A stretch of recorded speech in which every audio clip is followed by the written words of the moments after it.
Отлично. Опа. Могу сесть сюда с вами? Опа. Друзья, здравствуйте. Меня зовут Ариф. Я из Турции приехал. Уже 13 дней я нахожусь в Украине. Приехал из Молдовы в Одессу, оттуда в Киев, Полтава и Харьков. Сегодня возвращался сюда, и завтра в Львов, и потом возвращаюсь в Турцию. Я увидел Харьков, который самый первый удар получили. Там район разрушенный, там уже 3% людей живут. Все уехали оттуда. Понимаете, уже война идет 4 года. 24 февраля, получается, 2022 года, да? Я правильно сказал. Вы же молодые люди. Вы же, наверное, давно здесь не бросали свою родину, да? Вы до сих пор здесь. Со своими словами мне можете отвечать, какая жизнь идет сейчас во время войны? И, извините, пожалуйста, давайте познакомимся сначала. Я сам сказал, меня зовут Ариф. Как вас зовут? Я Вика. Вика. Виктория. Как Катя. вас зовут? Катя. Вика, Катя. А ради этого, как вас зовут? Даша. Даша. Очень приятно, Даша. Давайте, слушаю вас. Я сама живу біля Львова, але коли почалась війна, я зрозуміла, що я хотіла переїхати в Київ. І насправді тут життя більш небезпечне, ніж там, де я раніше жила. Але так як ви казали, що хочеться жити, то життя під час війни воно відчувається якраз таким дуже насиченим і активним, напевно, через те, що ти розумієш, що буквально щоночі на тебе тут полюють і хочуть вбити. Ну, ясно, що відчувається дуже це страшно в тому плані, що тут справді кожну ніч щось літає, особливо якщо ми говоримо за Київ. Бо на заході України більш безпечно, але все рівно небезпека вона є всюди. Я правильно поняла, Львов. Ви там? Да, біля Львова. Да. Тернопіль. Тернопіль місто, так. Тернопіль, я на карті увидел. Є, так. От. Тому У вас тут, більш-менш там, да, спокійно? так, там спокійно, але нам хотілося більш неспокійного. І ми з дівчатами переїхали в 24-му році сюди, в Київ. І ми ні разу не пошкодували, хоч, як я кажу, тут справді війна відчувається більше, але життя тут насичене і ще більше хочеться жити в таких умовах, не знаю. Як би це дивно не звучало, але це правда. Вы 24-го приехали, а я 23-го. А как раз 23-го был очень сильный удар в Киеве. Ага. Я 3 часа ночью проснулся от звука, от удара. Мне в жизни такого не было никогда, и мне было страшно самому. Рік. Да, ми в 24-му році переїхали, а ви в 23-му? Я 23-го был здесь, да. Правильно. Да, 23-го. Даже я поехал туда, с бывший дом, увидел там 10 человек, к сожалению, умерли. Вот, который 23-го часа, 3 часа ночью. Ладно, слушаю вас. Так, ми живемо разом з дівчатами. От ми вчимося, працюємо. Загалом я згодна з Вікою, що ця небезпека, яка постійно над тобою нависає, вона ніби змушує жити якось ніби одним днем. З одного боку, це неправильно, тому що всі люди мають строїти якісь плани на майбутнє, будувати і так далі. І думати про завтра, але в цих реаліях наче не хочеться це робити, тому що ти не знаєш, що буде завтра. Але в цьому є якийсь такий хворобливий, дивний плюс, тому що тобі не треба думати про це завтра. Ти можеш скинути на те, що тобі не треба думати про завтра на війну і жити просто сьогоднішнім днем, поки в тебе є ця можливість. Да, живем сегодняшним днем, но знаете, после 12, когда нельзя выйти на улицу, начинаются удары. Мне 37 лет, понимаете? Я не молодой, я служил в армии, мой отец офицер, мне страшно. Вот не представляю, вы же девушки такие красивые, молодые. Вам не страшно так жить? Страшно. Именно так. Дуже страшно. Інколи ми думаємо про те, щоб повернутися назад додому. Да, конечно. Бо в нас там доволі спокійно. Але просто все одно життя бурлить, і того воно заставляє тебе відкладати життя на потім. Именно так. Я очень уважаю, которые остались здесь, во время войны, здесь живут люди. У меня очень много друзей в Анталии живут. Они украинцы, они уехали, как началась война в Турцию. Да, конечно, везде есть, и в Европе, в Турции. Это некоторые люди уехали. А вот я сам приехал сюда, вижу, люди так вже привикли, да, можна сказати.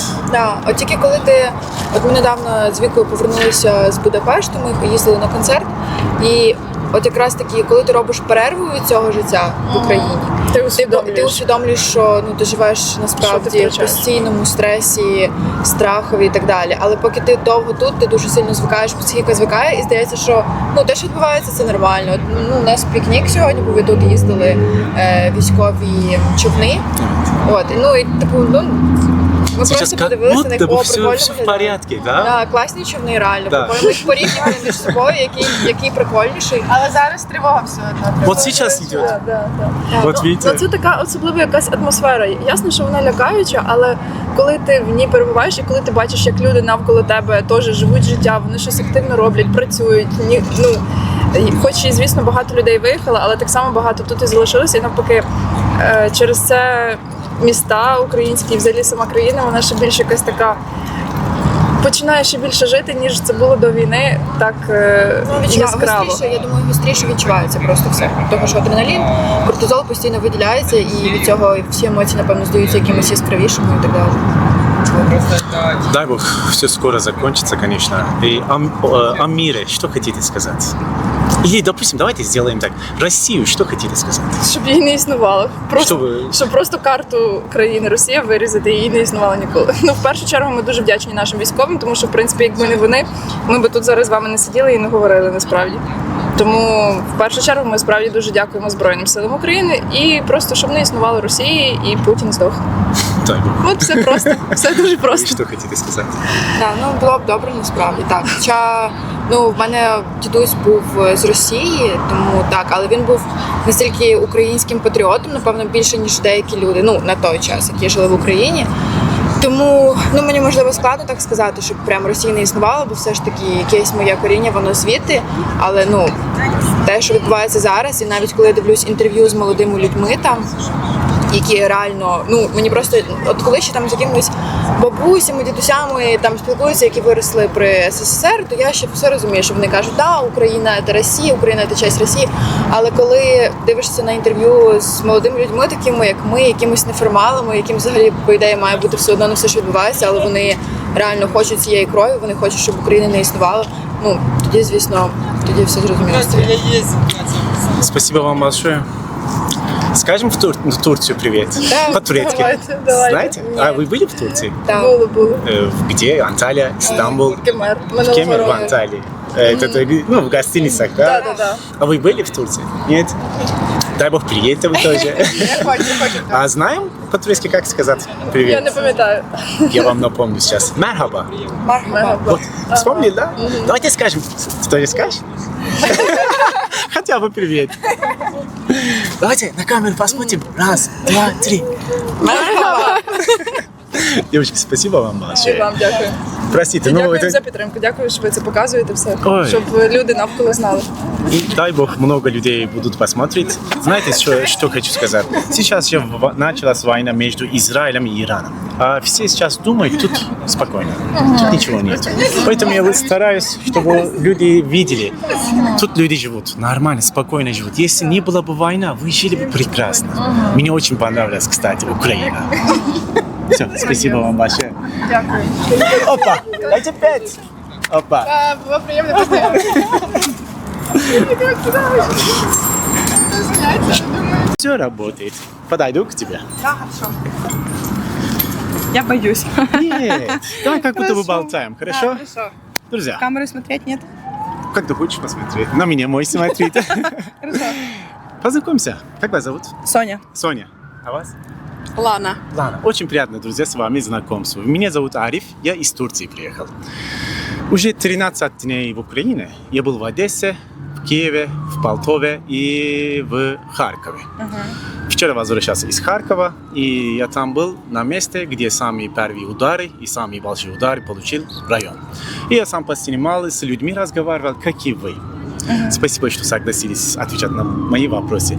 Мне интересно не политика, ничего. Мне интересно только молодые люди, такие красивые девушки. Как живут во время войны? Українською можна или... Если лучше? тебе Ну, мені будет- українською краще буде. Пожалуйста. Окей. Як взагалі життя? Или... Хорошо, давай по-русски. Давай. Видишь, что я не понимаю, да? Да, как вообще жизнь или... Да. Как вообще жизнь? А, Давай я спрошу сначала. Ты Давай. уехала отсюда куда-нибудь? Нет, Война я идет даже 4 скажу года. так, я из Западной Украины. Я русский, поэтому плохо знаю. Получается, Львов? Тернополь, возле Тернополь, Львова. да. Да. Я русский плохо знаю, переехала сюда, там, где спокойно вообще, я переехала в Киев. То есть... Тебе движуха не хватило? Да. Ну, пока молодая, хочется какого-то движа, больше какой-то прикольной работы. Опасности, да? Ну, что-то, да. Но если честно, да, поначалу было стрёмно, да и сейчас, страшно, если честно. Тревожно как-то, панические атаки даже немножко бывают. Но ничего, Да, с утра конечно. проснулась, улыбнулась и пошла дальше восхищать этот мир.